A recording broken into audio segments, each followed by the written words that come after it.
Hello, welcome to Duskbound, a visual novel developed by Nefferinthia, available on itch.io.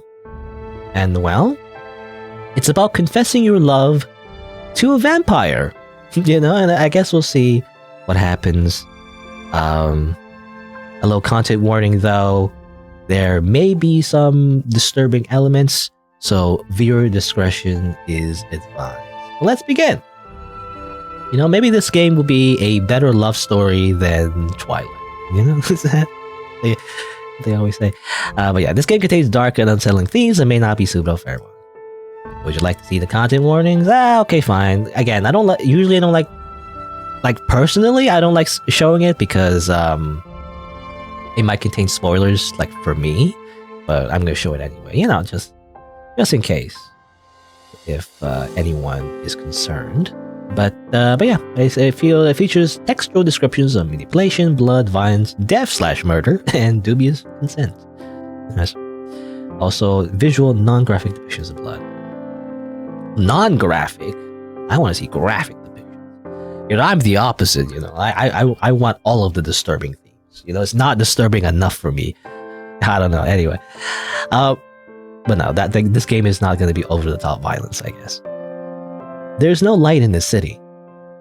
A dull red moon is all that illuminates our eternal night. Even the lanterns are obscured by countless moths. People trace the same paths every day, seemingly possessed by no spirit at all, simply droning on. Some days, it feels like I'm the only one who's alive, and everyone else is merely a ghost. It wasn't always like that. Long ago, the city shone as a beacon to all those who believe in the one Lord, until the Red Plague fell upon us and our great cathedral was abandoned by those who proclaimed they would save us. They took the light with them when they left, but they couldn't take everything from us. I, for one, have done my best to find hope in the small things, like my meeting with him. There's no light in the city, but he is the sun. I don't know who he is, but I saw him one day ambling through the town square.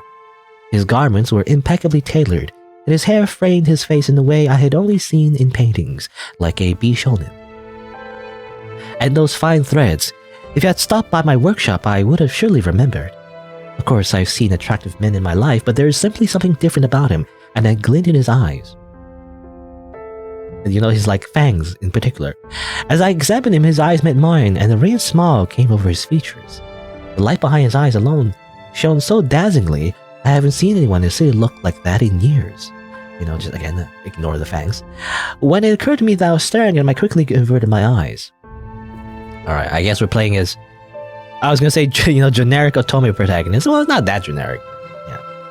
Yeah. Typical, female protagonist that's, shy and, uninteresting, usually.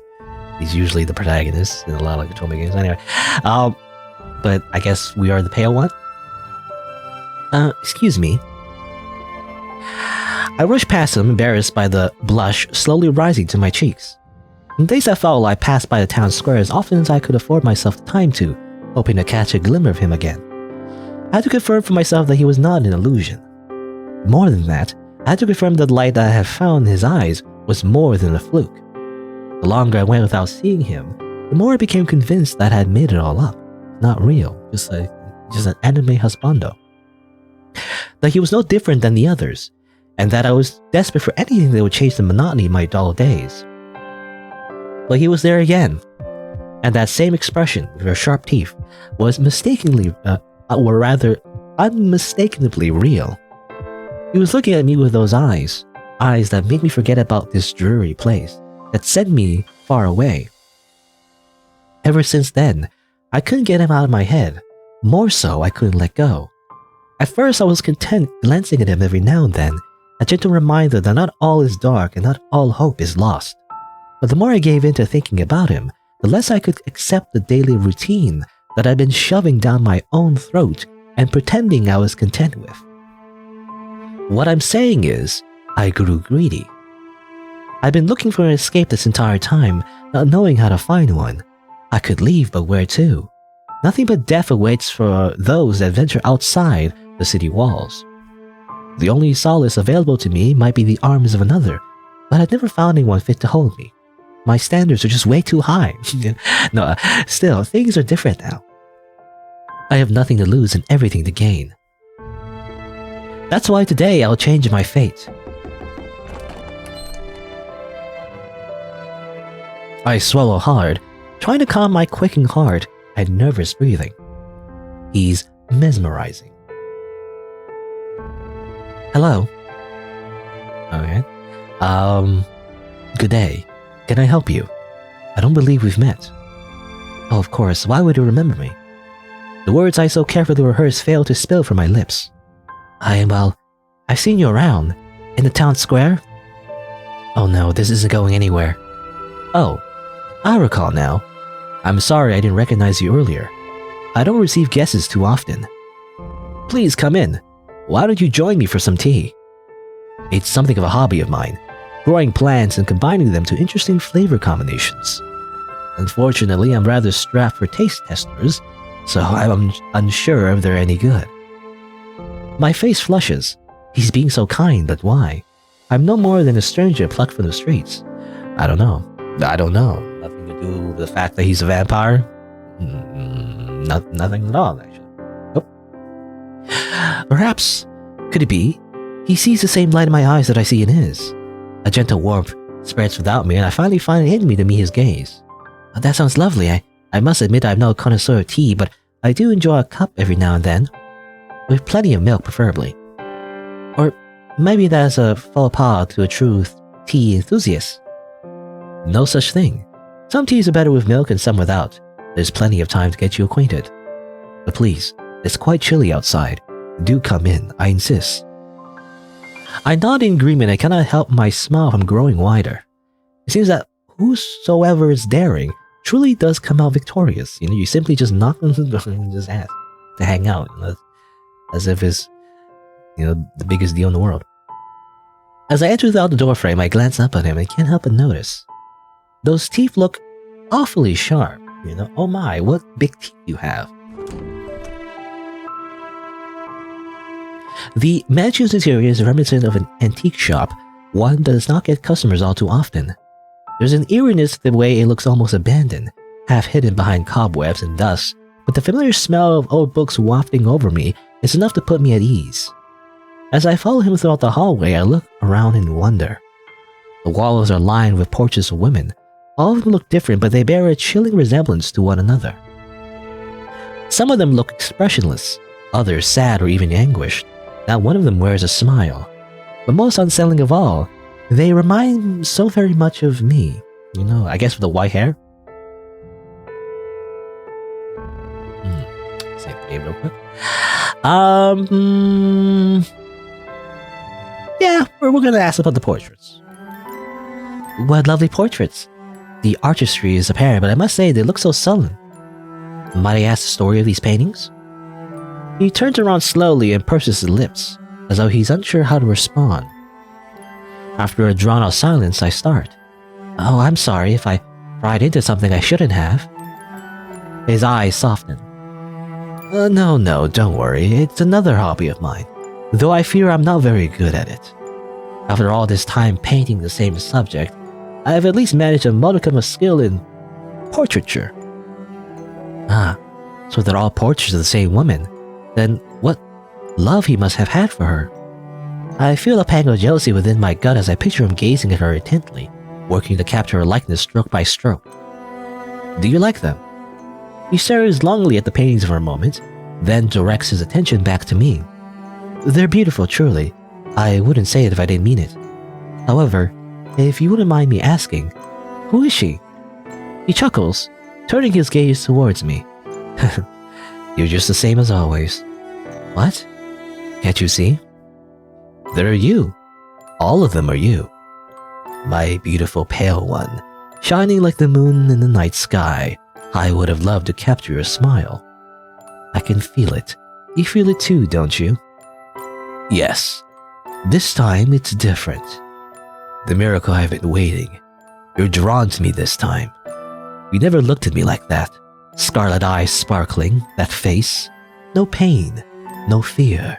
Makes me happy. What do you mean by that? Who are you? Panic. Time to panic? Red flags? Red flags? You know, if you go to like a stranger's house and you see paintings of yourself, apparently, that would raise some red flags. I don't know. I don't know what you're on about. I cannot deny that these portraits do bear some resemblance to me, but we haven't met, and I've certainly not sat for any portraits. No. Just when I thought that things had changed. What was it this time? Was it something I said? It's useless, isn't it? Why must you torment me like this? The light I saw in him left his eyes completely in that moment. A cold shell remained, leaving me to wonder which one was the real him. I'm sorry, but I'm afraid I have to leave. I take a step back towards the front door, but he grips my wrist with a terrifying strength. I'm afraid I can't let you do that. I glance at his stoic face with bewilderment. Why is his expression so dead? I can't understand any of this. And his eyes, how hollow they seem now, all light extinguished. It pains me to see him so, but as he tightens his hold on my wrist, I snap back to the situation at hand. I try to pull my arm from his grip, but it simply won't move. I keep pulling. I try harder. Just do it harder. I keep pulling what strength I have, but it won't move at all. You know, I should have done more. I should have done more exercise. You know, should have lifted more weight. Just, what do you want from me? Look at me with those eyes again, and things can go back to normal. Please, my dearest moon, look at me. I know what he wants now, but I'm terrified. How can my eyes fill with love when he has lost the very thing that pulled me in? Say it again. I simply pull harder. I use the power of my strength. Give up. I flex. I go Super Saiyan. Come on, Super Saiyan 2. Super Saiyan 3. I power up even more. No, it's not. Come on. Come on. Come on. No, come on. Come on.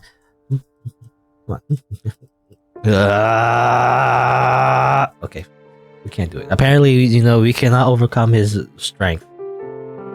Come on, kick him in the balls. I don't know. Anyway, all right, fine. Smile. I muster my attempt, my best attempt at a smile, but it feels lopsided and wrong at best.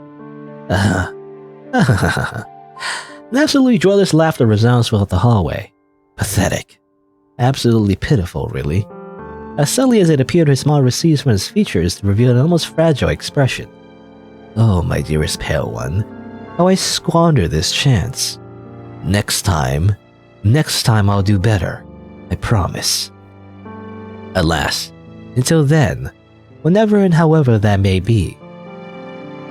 Without warning, he knocks me out. There's no way to know how much time has passed once I regain consciousness. I slowly open my eyes and a wave of panic washes over me as I realize I'm tied to a chair. That's when I notice him sitting across from me, his expression hidden behind his easel. I try screaming, begging, bargaining, anything that could get him to listen, but he no longer looks at me. He simply stares off into some impossibly far distance, somewhere I can't reach, and probably somewhere he can't reach either. As he looks through me, he points, or rather he paints my form as though possessed. With each erratic stroke, he transposes a piece of me from reality into his canvas, and once he's done, there'll be nothing left of me. Ending 1 answered your own question. I guess that's what we asked in the beginning, right? It's like, what's that? You know, where are these paintings? Well, now we know. It's of us, apparently. Somehow. Alright, so instead of panicking, what if we just stay calm and play along? You know, what if we do that? Conflicting emotions slosh around the pit of my stomach, causing me to fall silent. I don't know how these paintings could possibly be of me, but how can I not feel flattered by such words? Our meeting in the town square must have made quite an impact on him after all. It seems he was simply afraid of overwhelming me. You know, this is copium. This is maximum copium. He's odd, but perhaps it's precisely that which has charmed. I can't deny that the connection I feel towards him seems like something more than a whim. Something is set alight in the air between us when our eyes meet. Something that was always there in my dreams, just out of reach. But he's here now, and he's real, and he feels it too. Who am I to scoff at that when I'm the only one who could possibly understand? Yes, this is totally a healthy way to think about this. You would compare me to the moon? It's embarrassing to admit it, but ever since I first laid eyes on you in the town square, you've been like the sun to me. You shine in these dreary days of dullness, reminding me of what good remains in this world. I bashfully squint my eyes shut and will myself to turn invisible. I can't believe I just said that out loud. Oh, if only you knew, my dear pale one. My rays of light can only reach their true magnificence when reflected by the moon. I've expected a match of this size to have servants sweeping the floors or conversing in hushed whispers as they pass through the hallways. However, I don't see a single soul as he guides me to the drawing room, our only accompaniment, the echoed sound of our footsteps. The more I see of his residence, the more I'm reminded of a ruin, a tomb where some nobleman lies buried beneath piles of luxuries he no longer has a use for. A deep sense of loneliness seeps out of every wall, threatening to suffocate me. I wonder how he feels wandering through these hallways all alone. Okay, I mean, for such a decrepit place, it looks fine. At least the background drawing looks fine. I don't imagine it being much dirtier. I imagine, if you do have a big mansion, it'd be really hard to clean. That's why it's only for rich people, right? Because they can hire servants and whatnot. Anyway, here we are. Please have a seat. I'll be right back. All right, I guess we just continue as normal. I guess we just play along. He gestures at a worn-down but clearly well-made sofa before disappearing behind the door. I sit down and look around the room to pass the time. It's beautiful, but looks somehow disheveled. Does it? Again, the drawing, the actual drawing of the background does not look disheveled at all, actually. Except maybe this candle's slightly off-center, but otherwise it looks fine. Anyway. The candles stay crooked in the candlestick, and the thin layer of dust covers most surfaces in the room, further exemplifying its apparent disuse. He steps back inside, a silver tray held delicately in his hand. I hope I didn't keep you waiting too long. Not at all. He swiftly places down 2 elegant teacups on the table, their aromatic steam breathing life into the stillness of the room. The sight of the lace doilies' pristine white color makes a slight worry creep up my back. I must not spill the tea. Steadying my hand, I lift a teacup and bring it to my lips. The tea ripples as I blow on it gently. Of course, it's entirely too hot to drink. This was merely a practice run. Perhaps a few minutes of conversation should have been ready. I take it you do not make much use of the drawing room. He lowers his cup and nods. I suppose it was obvious. The majority of my time is spent in my atelier or in my study when I wish to read. As you can likely tell by now, this place is far too spacious for me alone. Still, as long as I live in this dreaded city, I can't bring myself to abandon my family home, even if little remains of those who once called it so. Perhaps especially so because of that. I fall silent for a moment, unsure of how to respond. Should I distract him from the dreary topic by delving into our shared interest in reading? It doesn't feel right skirting around his tragedy merely because it is unpleasant. Was it the Red Plague? My sister and I lost our parents and baby brother. It must be hard not having anyone. I did not mean to make you pity me. Death might be a consolation compared to wandering around this ghost of a city. I do hope your family's at peace. Apologies. I did not mean to dampen the mood. Now enough of all that.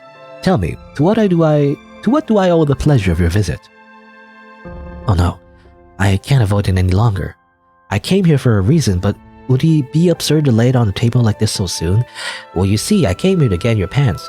No, and then again, with the things he said before, it feels as though he already knows my heart. Is there any point in hiding anymore? Save the game.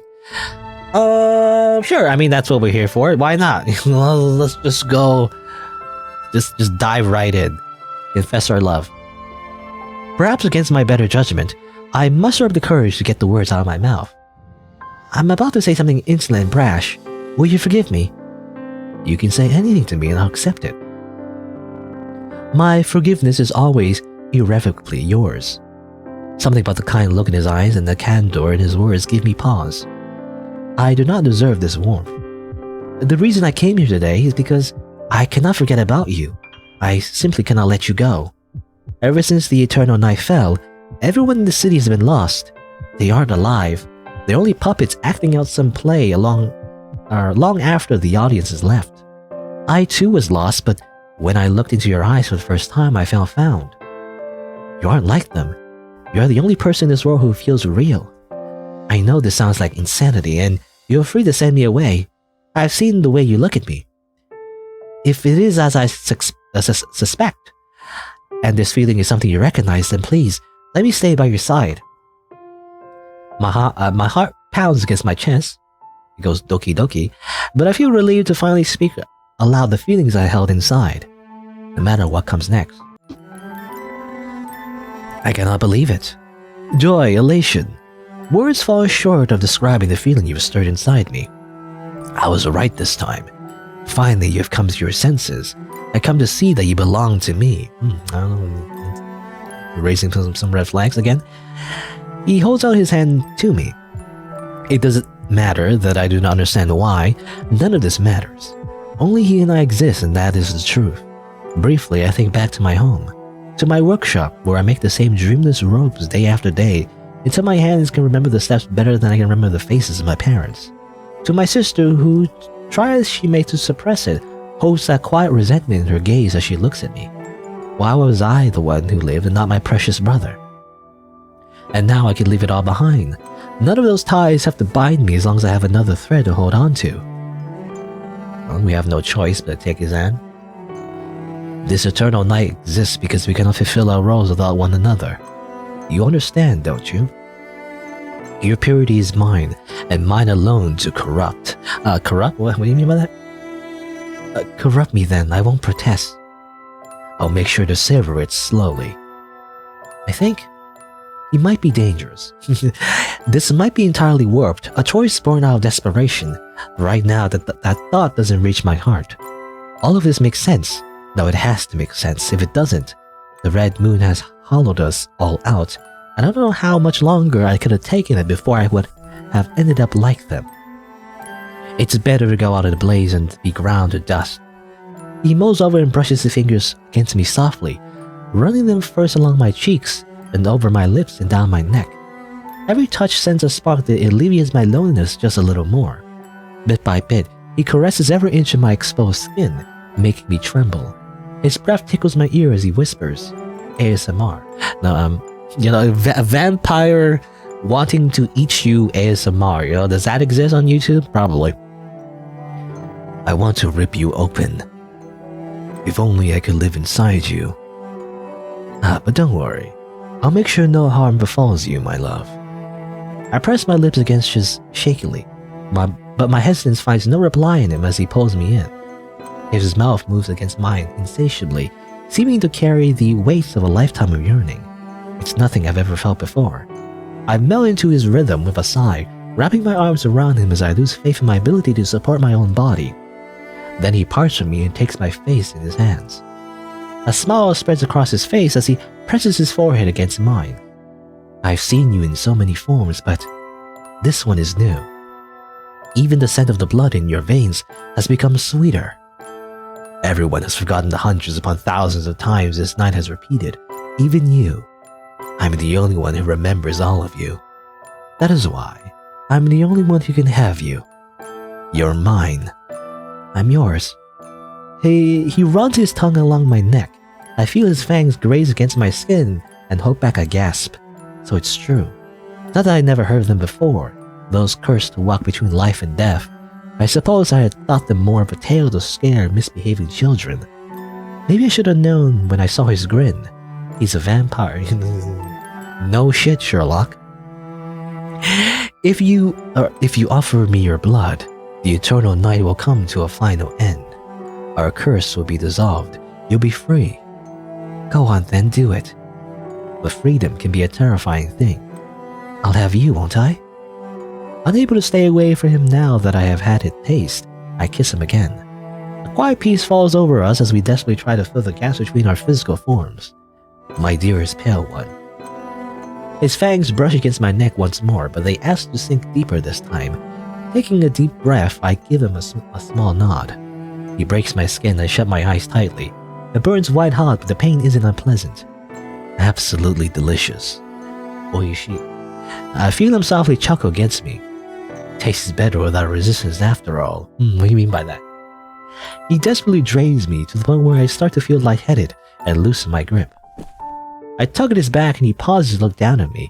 My weakened body collapses onto his as the world stirs. Through closed eyes I can feel it, an unfamiliar sensation. Warm, thin strokes of light filter through the window. Ugh. I open my eyes in shock and cling onto him, lacking the strength to lift my arms. It seems my curse does not end here. What? No, wait. He slowly raises the limp hand towards me. My moon. He hacks and coughs, with features scrunch in anguish as flames clutch at his back. Excuse me. I'm coughing. The first light of dawn is no sweet relief to a creature of the night. How could he have not known? Or did he know? Do I detect the faintest trace of smell amidst all the pain? Or is it merely a trick of the light? The crackling noise makes me wince as a horrible stench emerges from his charred and twisted skin. Smoke climbs through my nose and mouth, suffocating me slowly. I can no longer tell if my tears are from the pain or from the tragedy of this outcome. Can my body quell these flames, or will they simply spread and consume me? Is there anything I can do? Don't go. You can't. No, please. You can't leave me behind. What am I supposed to do without you? But he has no mouth to respond to me with. Before me lies nothing but a pile of ash. Ending 3. Unfit to meet the light of day. I'm actually not sure exactly what happened there. It was just described. It was either because, the cliche where, I guess there was the morning light, and he, obviously stood in the light for some reason and died. Not sure why. Did he not just pay attention to the time? Not look at his watch? Or is it because he, drained her blood and the blood somehow caused him to die as well? I'm not sure. It's either one or the other. Maybe I'm not paying attention, but it's kind of silly if he did die from just simply sunlight, because did he not just pay attention to the window? Just close the curtains, I don't know. I'm not entirely sure what happened there, but I guess he died, basically. Alright, so instead of asking about the paintings, let's say nothing. We're gonna keep quiet. I don't want to pry into his affairs. Everyone in his city has a past, and it's rarely something enjoyable to talk about. There is none whom the Red Plague hasn't affected. The eternal night fell on all of us, and as much as anyone might try to deny it, it took something from us. We make do what we have left, and it's not up to me to open up those wounds again. Besides, I'm a guest. It would be rude of me to pester him with intrusive questions when we've only just been properly acquainted. Okay, let's see. So we're back over here with tea time. What happens if we confess our love, but this time we didn't ask about the portraits, so I wonder if that affects anything. Alright, so we confess our love and everything, and then this is slightly different, it seems like. Truly, you mean it. The anomaly I've been waiting for is finally here. When I pick up my teacup to calm my quaking nerves, he leaps up from his seat. Wait, don't drink that! He knocks the teacup out of my hand, shattering it onto the floor. One of the shards embeds itself into my wrist, and bright red blood wells up. What has gone into him? I flinch as I pull the porcelain shard on my wound, and in a blink of an eye he's beside me. Very close beside me. He takes no heed of the teacup's remains or its contents spilled on the floor, his gaze fixed intently on the cut. His lips press against my wound as if driven by an overwhelming compulsion. What? Stop it, what are you doing? Don't resist. I shudder as he runs his tongue along the blood trailing down my hand, his eyes locking into mine. You said it yourself. You feel this bond between us as well as I do. So allow me. Then his fangs penetrate my skin deeper than the porcelain shard ever did. Tears prick at the corners of my eyes as the pain rages from my wrists. Why? Why am I crying? Isn't this what I wanted? Stop, it hurts. I I can't help it. Goodness, why'd you have to go and hurt yourself? Don't worry, I'll make you feel good soon. A non-present and exhilarating pleasure soon starts to mix with the pain surging through me. Heat rises to my cheeks and I cannot find the strength nor the will to stop him. Such a feeling must be unnatural, then why? Why am I not stopping him? Apparently, again, the protagonist has just a fetish for yanderes and also getting her blood sucked. You know, it's just very kinky. No, Pale One, stay by my side. I'm frozen in place as he moves on top of me, sinking his fangs into my neck and alternating his bites with the gentlest of kisses in the same spots. Tears pool in my eyes and blur my vision. They flow uncontrollably, but I can no longer tell if they are sorrow or bliss. This intoxicating feeling fills up every corner of my mind, overwhelming my senses until I cannot even think straight. There's so much blood. If this goes on, then I'll... Stop, I cannot even muster words and he seems too enraptured to notice, lapping up what blood he can. Is this it? An observer in my own body, I lay motionless until even my heartbeat stills. Dearest? Pale One, You... No, answer me! No, wait! Why? What have I done? This dreaded curse. Unhappy accident. You know, I feel like there's a reference to like Bob Ross. You know, we don't make mistakes, we just make unhappy accidents. No, I guess he sucked too much. He sucked too hard, you know? Anyway. So instead of confessing our love, rather, let's just, you know, let's start slow. You know, let's just ask about his day or something. I don't know, just make some small talk. Despite feeling confident earlier, I have lost my nerve.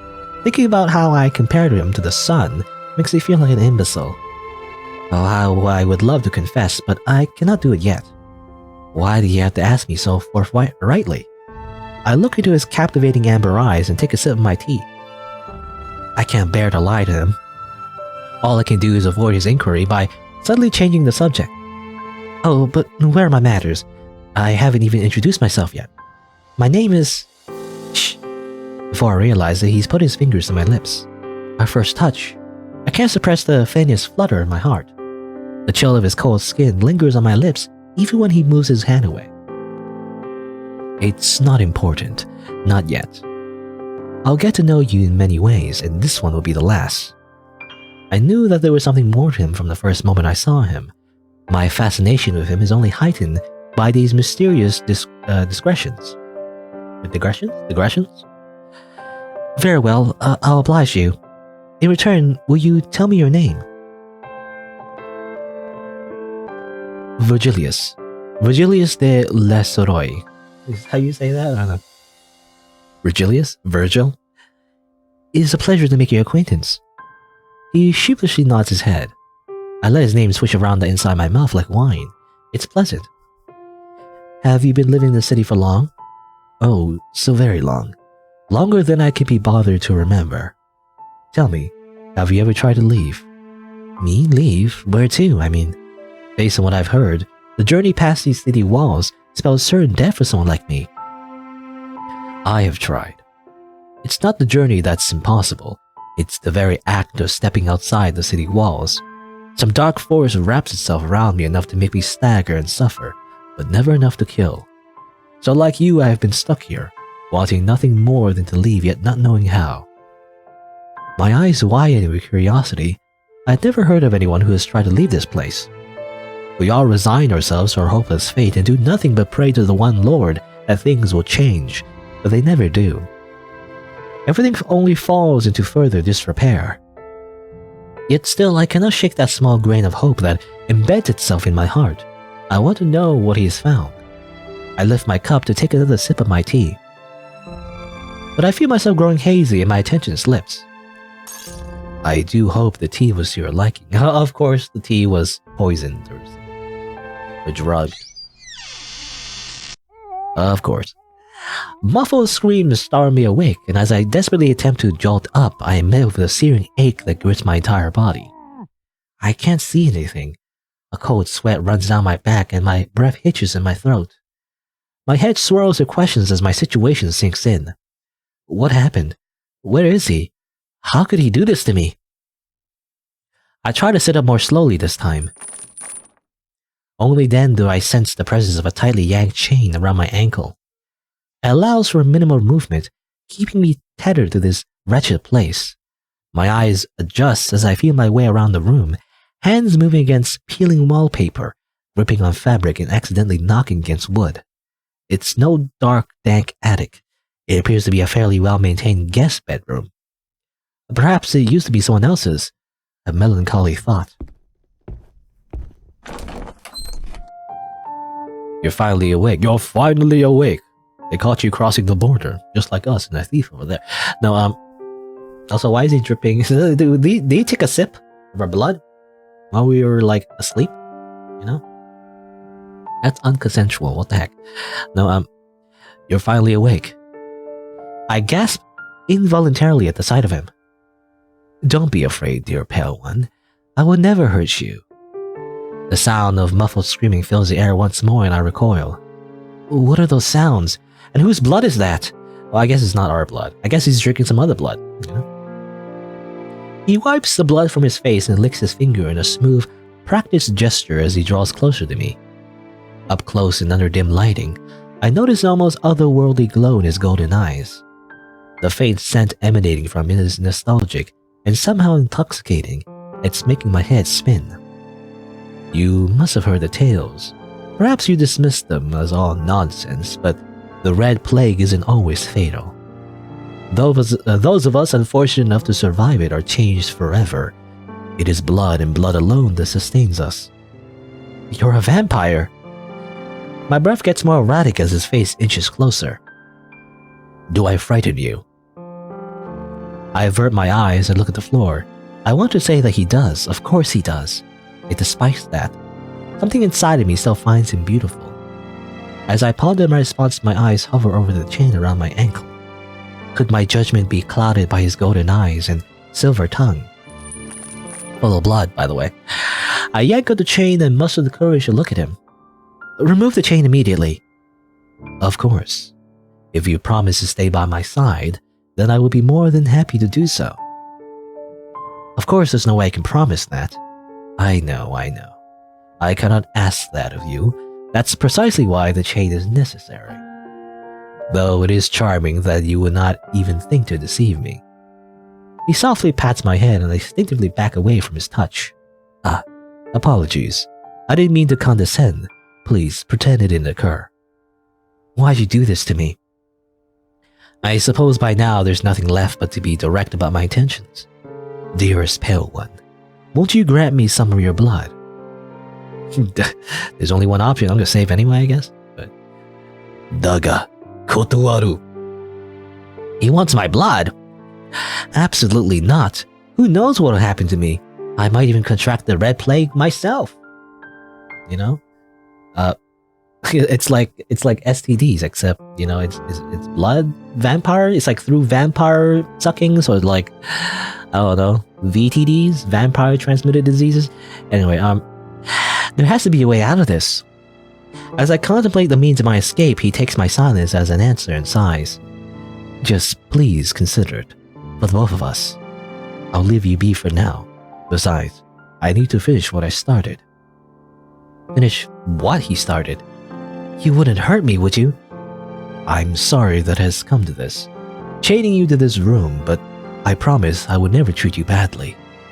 I need you. Please make yourself at home. This room is yours to do with as you please. As he starts to walk away again, I follow him as far as my chain allows. Why am I doing this?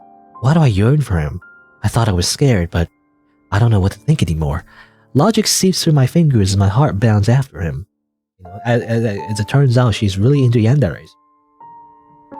Standing in the doorframe, he turns around. For you to approach me this time. The fates have aligned, I'm sure, and for that I'm grateful. Thank you, my dear pale one. Suffocating loneliness envelops the dreary room once more. I make my way back to the meticulously made bed and slump down. Could I have known this would happen? What am I going to do? What can I do? The screams I heard in the distance grow louder and louder, until they eventually stop. leaving in their wake a deafening silence more oppressive than the noise ever was. You know, he's just having dinner, that's all. Good morning, dear pale one. Will you offer me your blood today? We can ask some questions, but what if we just refuse? Daga, kotowaru. Very well then, I'll see you again tomorrow. I hope you slept well. Will you offer me your blood today? Daga, kotowaru. Tomorrow awaits us then. The days passed by quietly. As promised, he did not treat me badly. There's food to eat, and he brings me books to read. Every day, like clockwork, he asks me for my blood, and every day I refuse. Daga kotowaru. We have amicable conversations some days, but I no longer care to learn anything about him. How wrong I was to assume so many things about him from seeing his smiling face in the crowd. All I want is to leave this place. That empty life I want to escape has become my dearest dream. I wonder if my sister misses me. It must be hard running the workshop all by herself. I even miss the mending of the same workman's clothes. Who would ever imagined that? If only I had told someone about my plan to meet him, then maybe I wouldn't have ended up in this situation. Have you finished your breakfast? I have. It was delicious. Thank you so much. I've slowly crafted my cordial facade. I think I'm pretty convincing. I'm glad to hear that. Now, you know what I will ask, don't you? Although I've enjoyed our peaceful days, I'm not sure how much longer I can endure. What do you mean? Your blood, pale one. I'm ravenous and your innocent smile only beckons me closer. Let me in, won't you? I'll make sure it won't hurt. In fact, I think it might make you feel good. Will it really? As I stare at him with an unsure expression, he slowly inches towards me. These are the circumstances I've been waiting for. This is my only chance. I know where he keeps the key, I've seen it. He pulls me into his arms and I no longer resist. Calm down. Breathe. Wait until the very last moment. I shake my sleeve and catch the breakfast knife in my hand, and without hesitation I drive into his neck, which is that's one way to kill a vampire, I guess. Well, you gotta drive into the heart, right? Anyway. What the heck is this BS game? I guess we just came in randomly, Borb. But I guess, well, this is a Tome game, I guess, about confessing your love to an unhinged vampire, I guess if you missed the most of the other endings and I guess content of the game, could definitely watch the rest of it in the VOD or later when I edit this and put it as its own YouTube video. So you can check that out when you can. Anyway, his eyes turn wide and he parts his lips in shock, then looks at me with downcast eyes and frowns. So this is how it would end this time. His grip on me loosens and I push him off me. He falls with a thud, blood pouring from his mouth. I've done it. I look at the blood on my hands. It splatters across my chest. I killed him. We did it. We're like we're a bona fide Belmont. We slayed a vampire. It all went by too fast. I feel sick. I hold onto a nearby bedpost to hold myself up. I killed him. My heart is beating in my eardrums. I cannot believe it worked. I expected more resistance, but it seems he is resigned to his fate. Somehow I choke up, struggling to breathe. No, why am I feeling this pity? He's chained me here against my will. He deserves no pity. I have to get out. I cannot breathe in here. With trembling hands, I scramble for the key in his breast pocket and storm out of his mansion without looking back. As I go to sleep that night, I dream of him. There he is, staring at me with desolate eyes, not saying a word. He doesn't have to. My guilt festers under his watchful gaze all the same.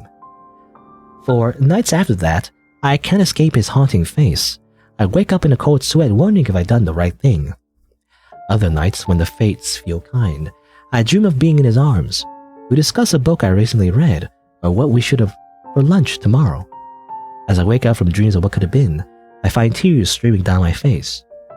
Whether dream or nightmare, they eventually start to bleed into my waking life. The lines blur as if to say, this cannot end here. And somewhere I know, this has not ended here.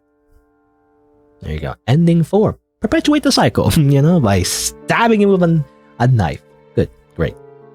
I guess we can say, well, what happens if I say no? If I refuse, We take more innocent people's lives only to prolong your own. You misunderstand. They're not people. Surely you have realized it by now. Here, where darkness reigns and emptiness echoes, we are the only survivors. They're lost to the Psycho Pale One. They trudge on, possessed by something akin to instinct, but there's no soul left within. I find myself at a loss for words. I cannot deny that I have thought the same thing he has, but it isn't right to reduce humans to nothing so easily. How can we know what goes on in their minds?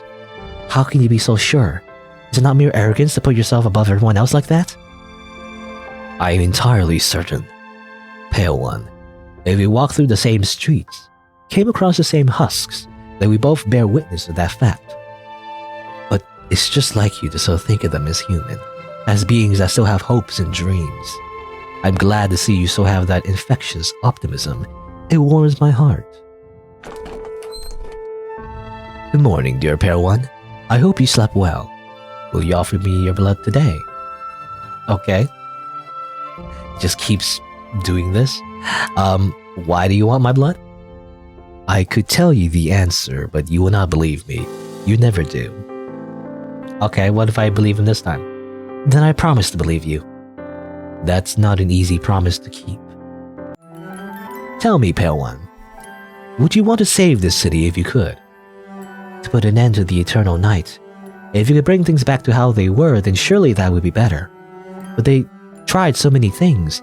It's not impossible to solve a problem if you don't know the cause. I'm taken aback as he laughs almost mockingly, though there's no amusement in his eyes. You know the cause. Ah yes, the cause. Of course I would know it, because I am the cause. This is my dreadful curse, Pale One. It's only saving grace the way it binds me to you. He glances out the window towards the red moon. You did promise to believe me this time.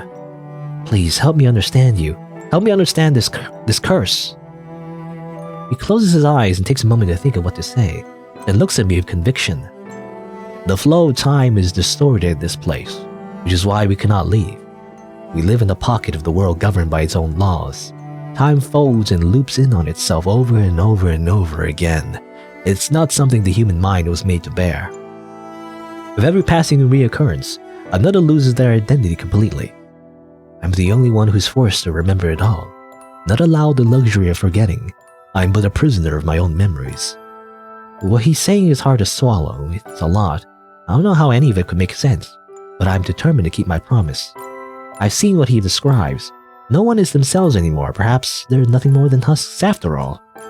So you live through all this only to see the world move further and further from its proper state? He gives a curt nod.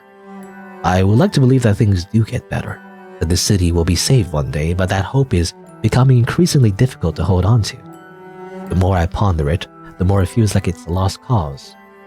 I mean, what is the point in dousing a fire that has already turned to ash? Even if we were to lift this curse, what is left to rise from its shadow? But you're the only constant. Your pure soul is enough to withstand the weight of time piling up. His soft smile takes on a different meaning to me now. He must have lived in this loneliness world. If all he lives through isn't real to anyone else, then how could anyone else feel real to him? I've tried to approach you countless times, but somehow we are fated to end each other. Then time rearranges without a care, and I'm the only one who remembers what we've been through. In recent cycles, I've kept my distance, for it hurts more to be with you than to simply watch from afar. That way, I thought, I could be content seeing you about your day, seeing you alive and untainted by my deeds. And me, I'm nothing but a shadow of the man I once was. I too have lost myself, though not like the others. Their fate might be merciful compared to mine. This fiendish lust for blood has only intensified and makes me ashamed of myself. I grasp his shaking hand in mine, overcome with the desire to ease his suffering. Who would ever make up such a story as this? Why only tell me now? I'm holding on to my promise in deepest recesses of my heart, and that means discarding any doubt. Have you told me all this many times before? It must not be easy to stay kind and patient, but all your actions are brought to naught time again, and no one else remembers any of it the next day. I have tried to tell you many a time, but without the right lead-up it is doomed to fail. You might run from me or retaliate in violence. Sometimes you make fun of me, All other times you grow frightened. I've seen almost every face you can make, but this kind of occurrence is rare. You looking at me with kindness is in many ways my greatest relief. But it's not new. As happened before a handful of times, those loops are the most painful. I grow attached to you only to lose you. That fated loss has not been overturned. So this time too, I resist the temptation to hope. My fingers trace the lines on his palm as he speaks. He does not stir as he must not mind it. All I can do is listen in awe and hope that my warmth reaches him. But I'm being unfair. I'm only manipulating you by telling you one side of this tale. Pale one, my dearest. Inside of me, another impulse tugs at my sanity. I can feel that unwavering need crawling under my skin, begging to be sated. I wish not only to have you for myself, more than anything, I wish to ruin you. Knowing our inevitable final destination, why not let me be merciful and end you myself, knowing that it is out of love? Seeing you twist up and contort in pain, or letting you submit to the wiles of something primal and terrible, crushing the one good thing left in this miserable nightmare. I know that it is all temporary, so why bother with decency anymore? Nothing means anything and shame ceases to exist. It is no more real than a fairy tale to anyone but me. My downfall is mine alone to witness. As he speaks, he grips my hand tightly. His nails dig into my skin, but not enough to draw blood. I call your bluff. You're testing me. You're trying to scare me off before you find yourself actually caring again. None of this is a bluff, my dear pale one. It is all true. If you could see the fates I put you through, recall the things I made you feel, you would not want me anywhere near you. You would love me. You're holding back even now, aren't you? Otherwise, you have forcibly taken my blood. Your dedication is admirable. This is weird gaslighting. Anyway, if it matters to you so much, show me those fates then. I want to remember. If we're the only ones who will live through this tragedy, then I want to be there for all of it. My beautiful innocent pale one. Well, I have yet to answer your question. In order to end this cycle of terror, I need your blood, for only yours can purify my curse. I tried taking it forcibly, but it never works. You lose your purity. Indeed, you must offer me your blood without coercion, in faith and innocence. Then and only then will the curse lift and the eternal night end. Okay, that's interesting. Well, because, that kind of happened before in the previous ending that we got, but I guess she was corrupted already, before he took her blood, and maybe that's what happened, is the idea. I don't know. And everything will return to how it once was? I'm afraid I cannot answer that, as I've never gotten that point. We would have to wait and see. However, I do not believe the damage wrought can be undone. Those whose minds have been ground to dust will likely collapse physically as well. In fact, I do not know the effects of introducing a regular flow of time. Those have been in a closed loop for so long. Also, we're just casual. By the way, I don't know, I kind of glossed over it, but we're casually introducing the whole time travel loop thing, Groundhog Day. Is that just a thing? I thought it was a metaphor, as in people have been they're so depressed, because of the Red Plague and whatnot, and they're so stuck in monotony that they seem to be in a loop. But I guess we're taking it literally. I guess we're literally in a loop. I don't know. Anyway, I thought it was a metaphor. Anyway. Then, isn't it dangerous? What about you or me? A vampire cannot live to face the sun, right? What kind of life would you even lead? Would you believe me if I said I hadn't thought about that? This whole time I've been working towards an empty goal. I do not know what lies beyond it, but I have nothing else to try. That's not the right way for anyone to live. There has to be some point to all of this madness. How do you even know that this is the only solution? He told me. The one who orchestrated this ordeal. Before he left, he told me that you were the key to all of this. I didn't understand the significance of any of it at the time. In fact, I didn't even realize what had happened. And here I thought this was all your fault. He laughs humorously again. But I am a villain all the same. Aren't you playing right into his hand by following his command? Don't you want to defy the one who took everything from you? I know that expression. It's the one I used to wear. Of course, by the time I realized the unscalable gravity of my fate, I was furious. My rage was an unquenchable flame. But time dulls all senses. There's no direction for this feeling. I took it out on you many times, but that only made me feel worse with each passing loop. Of course, who knows how long it has been for him? Perhaps He himself could no longer keep track. The feelings of someone who might as well be an outsider, hearing this for the first time, can't begin to compare. I don't think it's right, any of this. His acceptance was raw as some great evil, saddening. I won't have it. But what can we begin to do? I couldn't possibly care about lifting the city's burden. Now that I've told you all this, it might be enough for me. It feels like some weight has been lifted off my shoulders. You truly are skilled at keeping your promises. It's but one of my many talents. Surely through all this time, you must have seen them in action. For example, fearlessly going through with plans anyone else would have deemed too absurd to attempt. Such as ending up on my doorstep without having spoken a single word to me before. Maybe. What on earth were your intentions? Don't make fun of me. How could I ever? I came to confess my love. You don't leave me speechless too often anymore. It'll be quite the shame when I have to part from you this time. Who says we have to? Oh, you would grace us with even more absurd plans. We can be tied together for all of eternity by forgetting about this tragedy and denying the mastermind the payoff he's waiting for. I pull him towards me with my mouth close to his ear as I speak in a hushed voice. I know of the tales they tell. For once, we can make this red plague our blessing. Let me have your blood instead, to become what you are, and to stay here by your side forever. You don't know what you're saying. You would throw everything away for me. That is what I came here to do in the first place. In fact, what do you believe I'm throwing away? There's nothing here, nothing left, not for me nor for you. I have tried to take control of my destiny many times. I've kept my distance in hopes it would afford you peace. I have lost hope entirely. But I suppose I have never tried submitting to your will. What do we stand to lose? Less than we stand to gain. Okay, suddenly we have fangs, by the way. The sensation of sinking your teeth into someone's neck is a strange one. Numb. It takes a lot of determination to pierce the skin, to much of the courage to follow through. I've never been one to hurt others, but I know that this pain I inflict is entirely desired, and based on his reaction, I dare to say is somewhat pleasurable. It makes me happy. I never knew how good it would feel to bite each other. I don't know. The taste of his blood is nostalgic. Virgilius. Will you be mine? Always was, dear pale one. Always was. Ending 5. Embracing the night. Okay. So that's kind of like a good ending, sort of. Kind of like a selfish ending, to be honest. But like, it's. I guess the idea is that because she drinks his blood and therefore she's infected by the same curse, now they're both stuck in the Groundhog Day time loop forever. You know, so like it's like being married. I don't know. It's like, you know, it's like they're together forever, like immortal, sort of.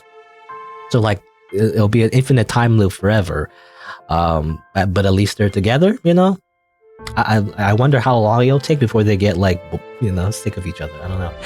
Anyway, but there you go. That's an ending. All right. Okay. So I restarted. We can get back all the way here. Knocked on his door. Good day. Can I help you? I don't believe we've met. Please come in. It's quite chilly out there. I can prepare some tea to warm you up. That sounds... Wait, that cannot be true. I do know him. His name is Virgilius. Virgilius de Lanceroy. I clutch my head and wince. In the midst of the pain, I can feel something tugging at the recesses of my mind, forcing distant and unfamiliar scenes back to the surface. Whoop. This eternal night exists because we cannot fulfill our roles without one another. You understand, don't you? Your purity is mine and mine alone to corrupt. Corrupt me, then I won't protest. I'll make sure to savor it slowly. This is a flashback. This is an anime flashback of like... I was gonna say like 5 minutes ago. I mean, it's not literally 5 minutes ago. You know, it feels so recent. No. Excuse me, are you alright? I'm fine. Here you go again, another anime flashback.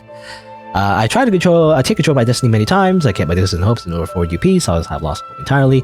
But I suppose I've never tried submitting to your will. What do I stand to lose? Let's stand around. I don't know, it's just like, it feels like a repeat because I've already read that part, you know? But I guess I get what it's doing. It's trying to say, you know, the main character is remembering. You seem unwell. Please, come in and have a seat. Might I offer you some tea? The memories flood my mind as I sit down on this now familiar sofa, and I can't hold back my tears. He comes in with his platter of tea. I know that tea so well. I wonder if his lace was sedative this time. Is it alright for me to pry? Will you tell me what's on your mind? I carelessly wipe my tears with my sleeve. And what an unsightly display, though I suppose he's already seen me worse than this. Virgilius, my fated one. Have I told you my name? No, you haven't. Not this time, at least. Okay. An unaudible gasp escapes his lips. He drops everything he is holding, struggling to keep himself upright. He stumbles towards me, grabs my shoulders. The light within his eyes brighter than ever. Pale one, is it really true? I put my finger to his mouth. My name is... I don't know. I mean, obviously, I guess you put your own name. I don't really see myself as the protagonist, really. I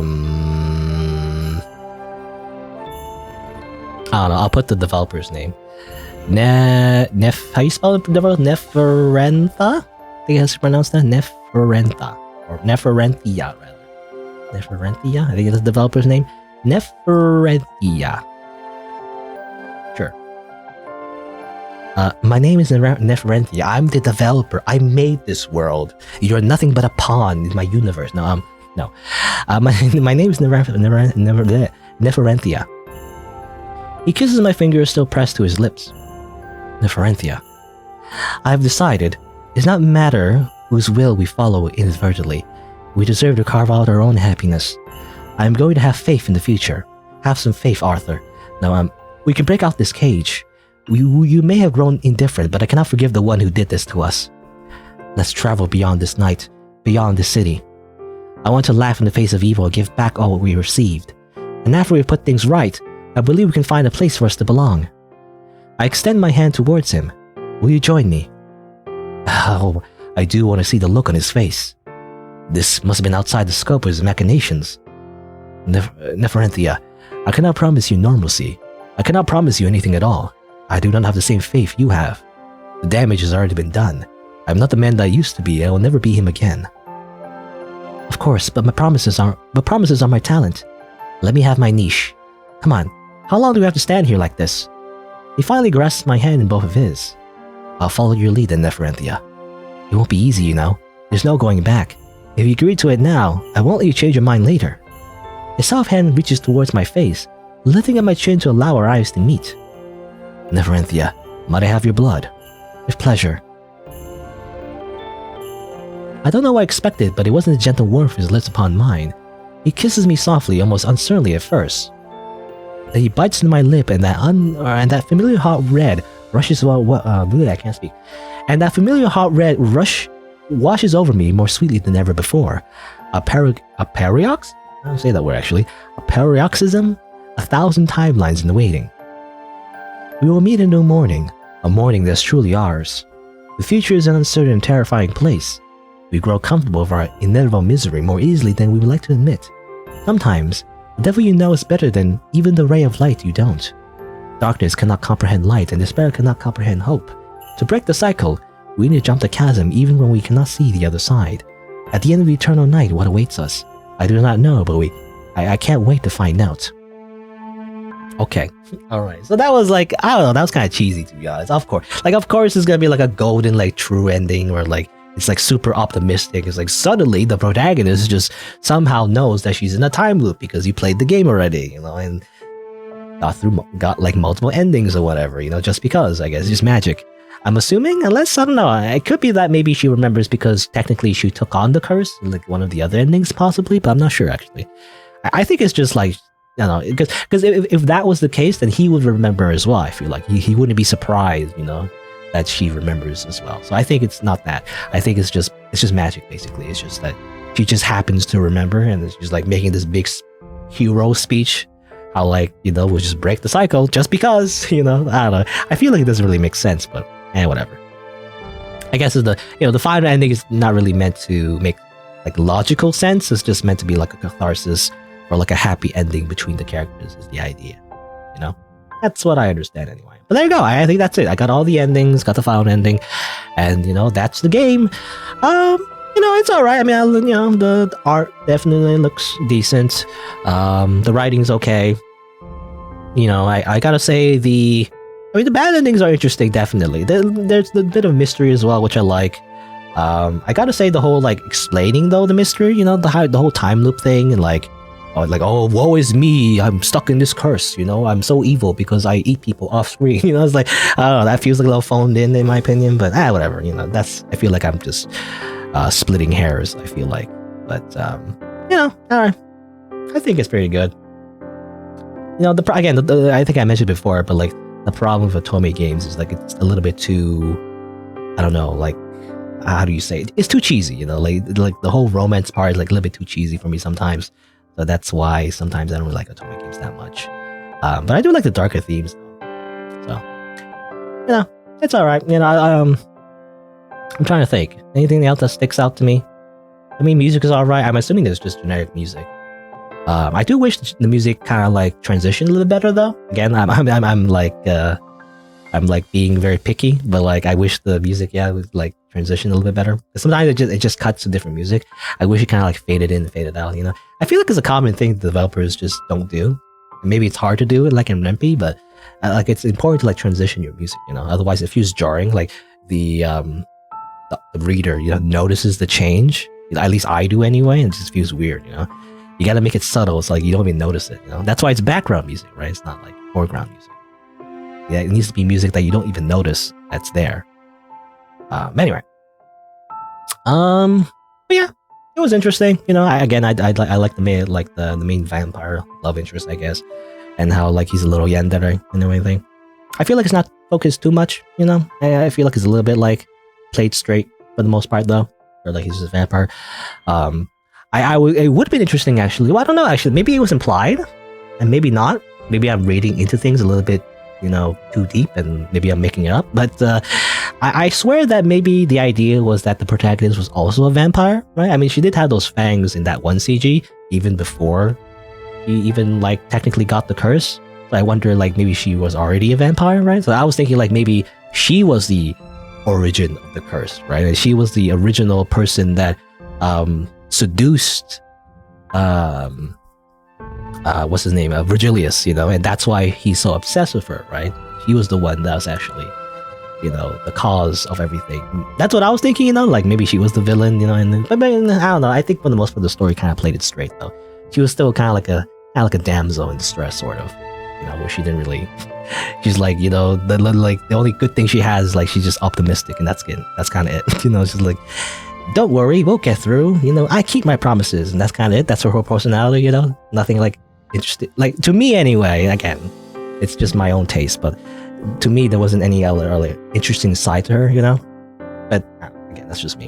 Again, Otome games, I think for the most part, sometimes they want the protagonist to be kind of generic, right? It's supposed to like kind of like be a self-insert and whatnot. I'm just not really into it.